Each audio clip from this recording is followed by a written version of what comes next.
made to you so special? Nothing. I'm just a kid from Brooklyn. Brooklyn!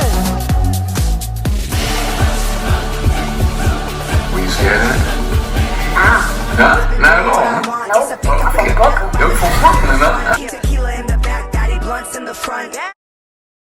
Okay guys, Frank Style, just a guy from Brooklyn, and I'm here to bring you the top 10 reality shows. Now this is not an all-time list, this is more stuff that's currently running. But as always, before we jump in, I gotta go through my 2 rules. So rule number 1, spoilers. Yeah, I'm probably gonna spoil some stuff, especially the stuff like recent seasons that I have just watched. I'm not going to spoil everything, obviously.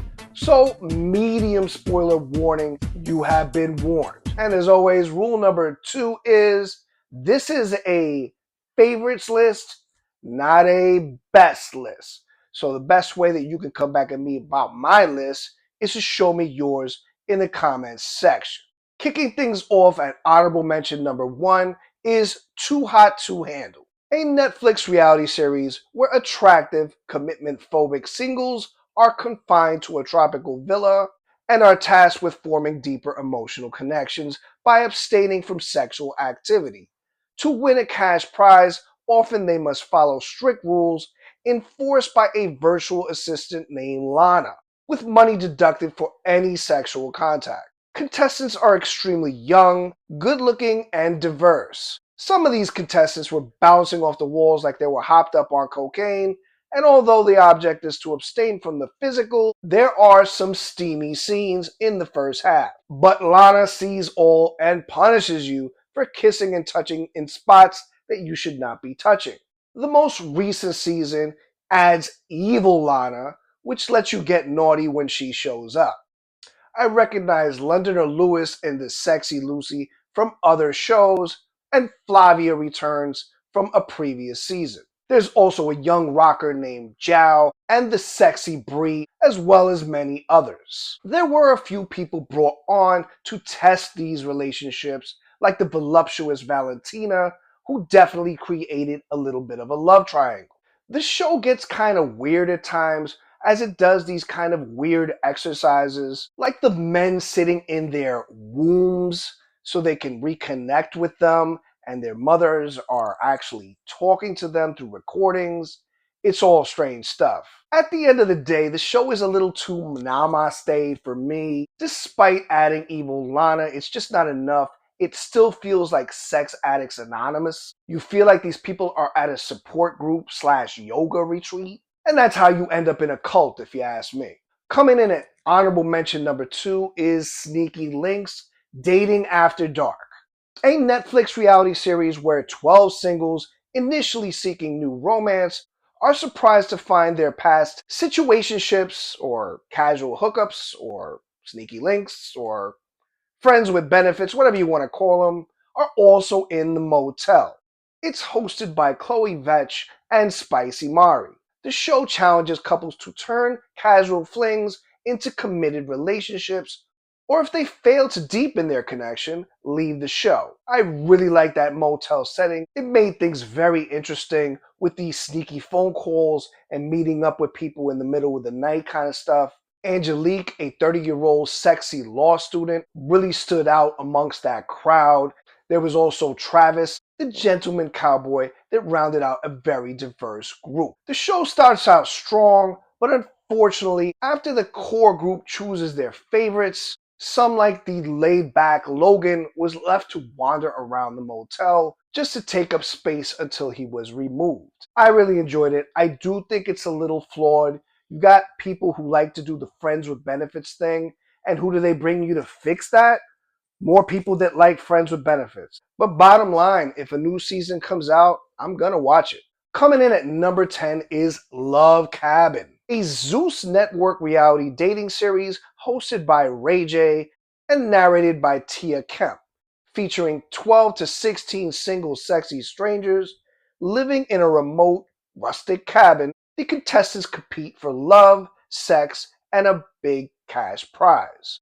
with episodes focusing on messy drama, challenges, eliminations, and romantic connections. This is clearly Zeus's answer to Love Island, albeit a more raunchier, ratchet version, which includes bare knuckle brawling if the mood strikes. This first season fulfilled its promise, but not without some big issues. Number one, Ray J. He might have been the worst host I've ever seen in these kind of shows. And before the show even ended, it came out on social media that he not only slept with a few of the contestants, he was actually dating one. Big booty Latina Sheila kind of stood out. She got into a lot of beefs with a few different people, probably over Ray J, to be honest. When it comes to the challenges, they were, well, challenging. Number one, being in the mountains, it was absolutely freezing, and you could tell these people were shivering while trying to do like sexy challenges. It definitely was not conducive. One woman was asked to put her hand down each and every man's pants to judge them. You had a sexy massage competition, which was definitely fun to watch, but probably got way too out of hand. So yeah, this is not family-friendly entertainment, and it's not trying to be. This is Zeus. But Zeus, if you want this show to be a hit, number one, you can't have your host messing with the cast. And if you're trying to compete with Love Island, you're going to have to shell out a little bit more money to give that production value to make it feel like it's a bigger show. Coming in at number 9 is Temptation Island, a dating series where 4 couples at a relationship crossroads travel to a tropical paradise to test their commitment. They are separated and live with groups of seductive eligible singles for several weeks to determine if they should stay together or leave with a new partner. I didn't know that this show was international, and apparently this is the American version. Word is the Spanish ones are insane. Gotta put that on my to-do list. But I'm gonna cut to the chase, guys. These guys are lambs to the slaughter, as not only are they tempted by some pretty hot and horny women, they are being watched and recorded by CIA-level agents who never take breaks, eat, sleep, or go to the bathroom. The show is very clever on being very reactionary. They show clips to the men about their women complaining about them, so they get butthurt. And conversely, they show clips of the men breaking all the rules to their women, which usually ends in them just being pissed off and either breaking the rules themselves or just walking away. The most recent season showcased this perfectly. A guy named Bron gets into the shower with a girl named Alex and a girl named Courtney for a threesome. I like to watch before I indulge. And his fiancee Shantae is forced to see this with the rest of the world. It was really painful to watch. But the real revelation was that at the end of the show, Shantae gave him another shot. It was unbelievable. This guy got away with murder. So the way I see it is most men are weak, and they're usually going to buckle under the pressure. And apparently I get a kick out of seeing that. Coming in at number 8 is Love is Blind, a Netflix dating series where singles try to find a match and fall in love without seeing each other in person first. Participants date in pods for over a week, communicating through audio, and must get engaged before meeting face to face. The show then follows these couples as they try to sustain their emotional connection in the real world, culminating in a wedding day where they decide if they will marry. If you're a hopeless romantic, the pod episodes will absolutely be your cup of tea. But for me, they're an absolute snooze fest. It can get interesting, as sometimes you have 2 women fighting over 1 man, or vice versa. But for me, it's about those doors opening up and these people seeing each other for the first time. You can kind of see it in their eyes whether or not they're disappointed or excited right off the bat. The new Ohio season begs the question, where do they find these people? The craziest of the crazy is a guy named Chris, a 5'7" account executive who's engaged to a beautiful doctor named Jessica. And this guy sits her down and tells her that she doesn't find her physically attractive enough to marry because she doesn't wake up and do Pilates every day or something like that. He then shows up to a mixer with all the contestants and makes a complete fool of himself. He goes on a drunken rant, constantly screaming that he doesn't give a flying fuck. And it's gonna be on camera. Like, I don't give a flying like, I don't give a flying You probably hate me. A little bit. You think you're gonna get another hot doctor? I'm just saying. I'm not gonna say it. I don't give a flying I've heard him say it. I don't give a flying 4 times already. He then tries to kick it to another contestant, trying also to break up that couple, and then he caps it off by telling 3 women to their faces that he'd like to have a foursome, possibly. We should all go, like, do something together. Like, just me and then those 3. But for me, the most baffling couple of them all was Devontae and Brittany. Brittany is an absolute goddess. She was absolutely stunning. It was unbelievable to see these two while she's sporting a bikini made of dental floss, and this man did not want to touch her. Devontae looks like an absolute herb. He did not look like he was worthy of such a beauty, and his behavior was downright weird. The reunion show, which just aired, was absolutely messy and downright shocking as Nicholas Shea laid into these guys. I'm talking scorched earth. It also sported a huge amount of revelations. I thought this was the most messy season, but with 10 full seasons, you've got a lot to explore. Not to mention, there is a Love is Blind for almost every country. There even is a Love is Blind Habibi, which, hey, you never know, I might check that out. Coming in at number 7 is Perfect Match, a Netflix strategic dating competition where popular singles from various reality shows live in a tropical villa, forming couples to avoid elimination. Incompatibility challenges, with winners gaining control to manipulate pairings via the boardroom by setting others up on dates. The recent season had Lewis and Lucy from Too Hot to Handle, Scott, a regular from Love Island UK, and Clayton, a guy who single-handedly destroyed an entire season of The Bachelor by driving 3 women insane. Speaking of The Bachelor and The Bachelorette, I've got a little surprise for you. What's up, guys? I'm Joe. You may know me as Dr. Joe. I was on Claire and Tasha season, and I was rejected by both of them. And I've got what appears to be a date card. Paging Dr. Joe. It's your time to find love. Guys, I'm here with Dr. Joe Park. He was on The Bachelorette season 16. Joe, tell him about your experience on The Bachelorette. Frank, I told you to stop bothering about this nonsense. You shouldn't be wasting your time with those stupid shows.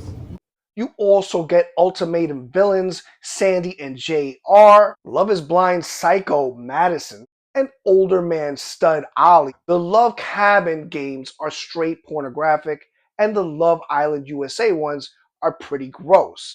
But the Perfect Match competitions are really fun and inventive without having to touch anybody's privates or drink nasty goop. You actually get a lot of closure finding out what happens to guys like Clayton, Sandy, and JR, and the others. I really enjoyed this show, besides the competition and the boardroom, which was very techy, with this big computer board where you can just grab people and kind of move them around on the screen. Coming in at number 6 is The Secret Lives of Mormon Wives. Available on Hulu, a group of Utah-based mom influencers known as Mom Talk, dealing with the aftermath of a 2022 soft swinging scandal. The series chronicles the fallout from the scandal, exploring shifting alliances, fractured friendships, and a clash between strict religious expectations and their public image as content creators. I've never actually met a Mormon, but I've seen commercials from Jesus Christ Latter-day Saints since I was a kid.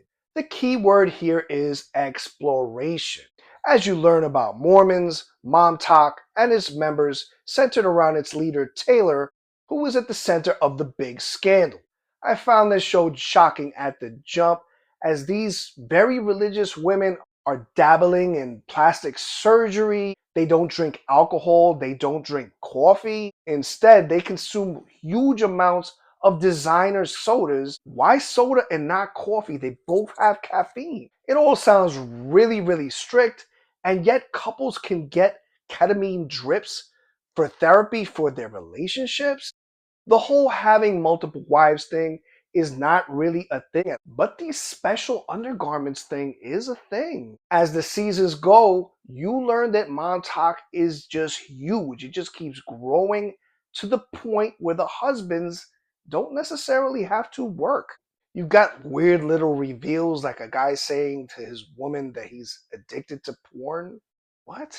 One Montauk member emotionally cheats on her husband. Emotionally cheats, soft swinging. What's with these weird terms? And these women do not fight with their fists.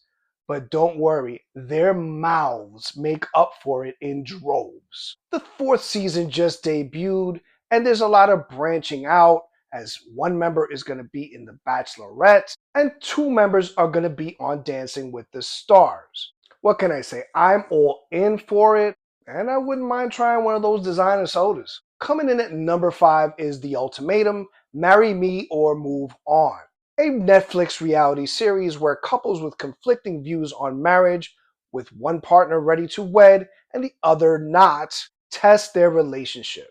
They temporarily split, pair up with another participant for a trial marriage.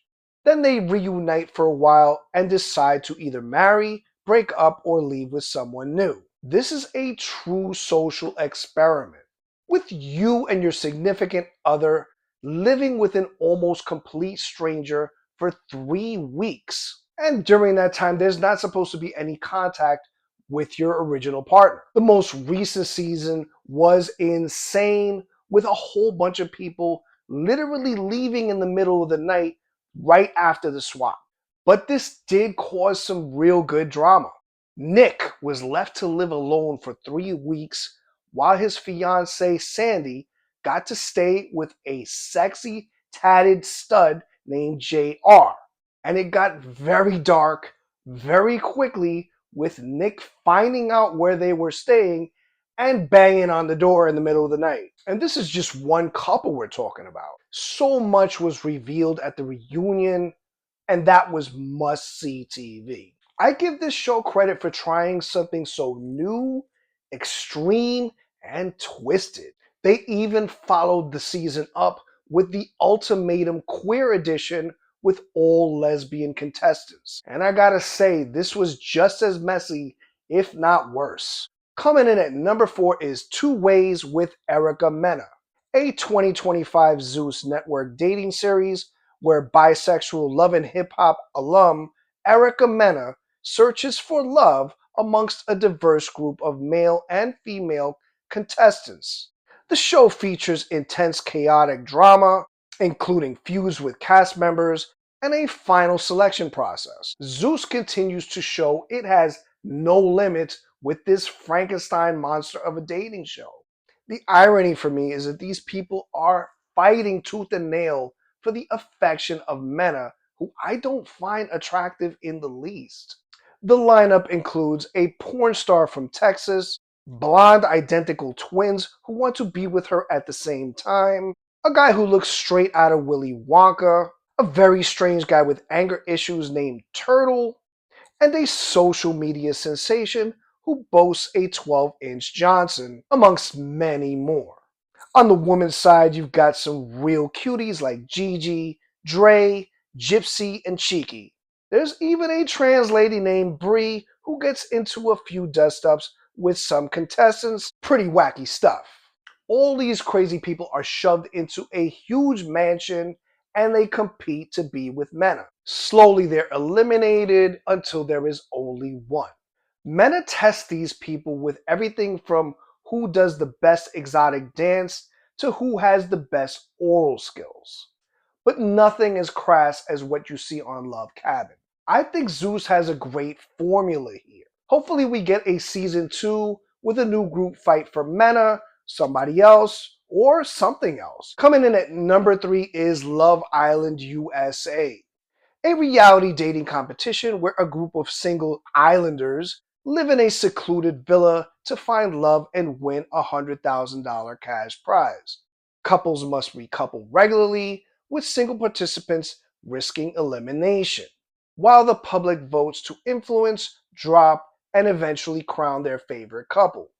The USA version has some huge differences. One being the amount of episodes. USA has much less, which makes it easier to digest, and it's got more messier drama because, well, we Americans excel at that. The competitions are also different, with lots of big, colorful sets, usually involving liquids that douse opponents with a sizable amount ingested, which makes me want to vomit. The last few seasons really blew up the show. You've got a lot of wacky participants. Season 6 had a woman named Hannah, who I initially hated as she was covering men's faces with her makeup every time she kissed them, but she eventually won me over. I love her. Rob and Leia were in lots of drama, and they stood out constantly. Rob has definitely grown into fame. I don't know if it's just the overalls, the snake tattoo, or just his kind of attitude. Then came season 7, and none of us were ready for Hurricane Huda. What? What the fuck? Fuck you. Oh, she just flipped somebody off. No, you're a fucking bitch. Come sit down.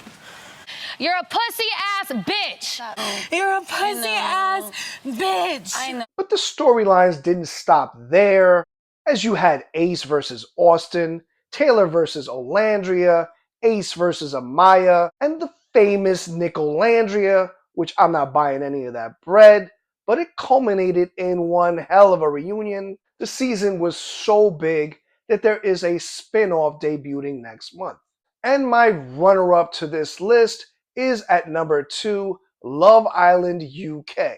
Originally titled Celebrity Love Island in the UK, and then changed to what we know it as now in 2016. It's been a huge hit, going strong, expanding into Love Islands all over the world, and UK is definitely more of a slow burn with lots of time for people to explore different pairings and connections.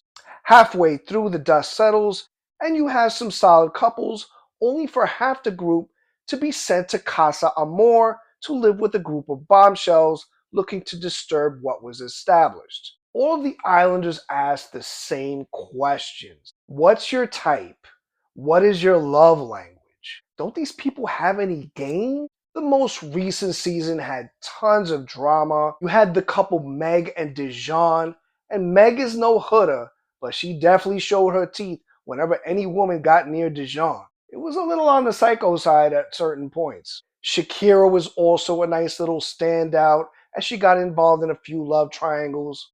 An American bombshell, Tony, a Vegas bottle girl with a lot of attitude, definitely made her mark on the show. She definitely had some game. When a bombshell named Boris from Slovenia told her where he's from, her response was perfect. Is that where all the vampires come from? She got into tons of drama with a guy named Harrison who brought back a girl named Lauren from Casa Amor, and this just pretty much started a war. There is also currently 3 seasons of Love Island All-Stars, which is kind of their answer to Perfect Match. So you get lots of contestants all mixed together with a second chance. The newest season was really, really fun, as instead of Casa Amor, half the contestants were brought to kind of a Casa USA with a whole bunch of USA contestants, and they became like this USA versus UK thing. All really fun stuff. And I really get a kick out of the whole UK lingo. I mean, you've got all these different accents. I can't get enough of it. It's like another Harry Potter for me. Everything is cracking. Crack on. This one's cracking. And when they get upset, it's like, fuck off. Fuck off. And my number 1 reality show is Baddies, a Zeus Network reality series following a group of young women, often former Bad Girls Club members, as they live together, travel, and host promotional club events. Created by Natalie Nunn, it focuses on high-octane drama, intense interpersonal conflicts, and frequent physical fights. I learned very quickly that watching the show by itself is only half the story, as the other half is on social media. Season 2 was monumental as then a young Krishan Rock online personality and girlfriend to rapper Blueface was a total wild card. She was just completely unpredictable and set things off by laying out fellow baddie Persuasion in a sink. The combo of Slim and Rolly were some players, and Natalie brought in Scotland Ryan, aka Scotty with the Body, who to this day is my favorite baddie, and she just continues to blow up as she is soon to have her own show. Season 3 introduced Biggie, a big Dominicana who stood out. You feel me? You shake your ass and serve my bottles, bitch. Bitches like you, and you doing too much. You doing too much. I wasn't gonna run up on her, but you doing too much. You ready? Girl, go ahead. Try you. Go ahead. Try you, bitch. Okay, that's it. Come on, that's it. Let go. There are members like Tommy, who usually only make guest appearances, but she always makes her presence felt. She even showed up one time on a camel, and at another time pulled out a BB gun on the group, which scared the ever-living shit out of them. Natalie is kind of the Jerry Springer of this thing. She's constantly bringing people in to stir things up.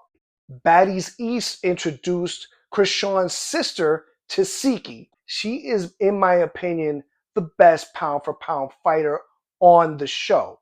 At one point, Krishan was pregnant and had a beef with her sister. She sent 3 women to battle Tasiki, and Tasiki took each and every single girl down. On her front lawn, Baddies Midwest gave us Summer, the girl you love to hate. This girl will fight everyone and anyone, and most of the time she probably loses, but she won't stop, and more importantly, she will not shut up, which infuriated so many baddies like Jayla, Animac, and Scotty.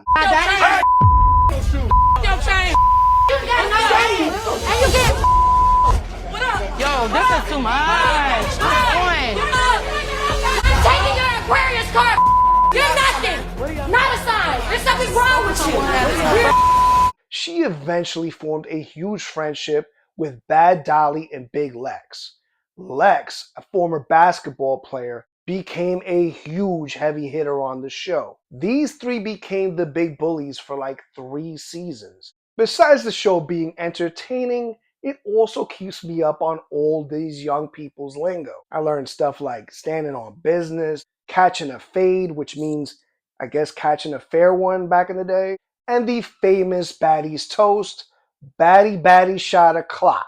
There are so many Baddies members, I'm really just scratching the surface here. The reunions are absolute insanity. It's basically where all scores are settled. These reunion shows can go 3 episodes deep. Oh, did I mention that Natalie also has Baddies auditions?